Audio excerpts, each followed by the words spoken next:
Hello everyone. Recently I've been thinking, why don't I make videos about some really common and useful language that we use every day? This sentence you'll see behind me is one of them. Thanks for letting me know. Now, I recently saw this sentence on Facebook. Someone was organising an event and people were going to the event. However, some people's plans had changed and they said to the organiser, sorry, I can't go to the event anymore. The organiser said, no problem, thanks for letting me know. Now, usually when you think about letting someone do something, it's to do with like the teacher let the student go to the toilet.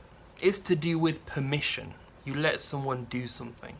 He let her go through the door first. So she went through, he went through second.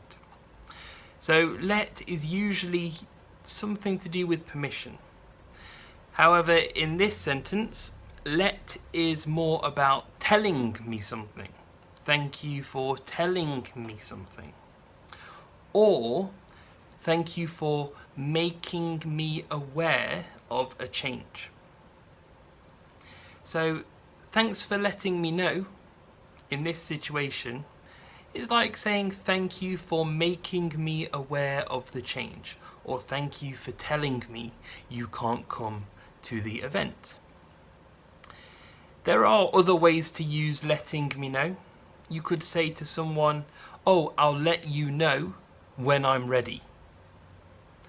What time are you going to be ready? I'll let you know.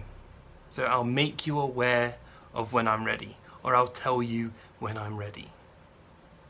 And that's just a really common sentence that we used in English really often. All right, thanks for watching. I'm Sam, bye-bye. Yeah.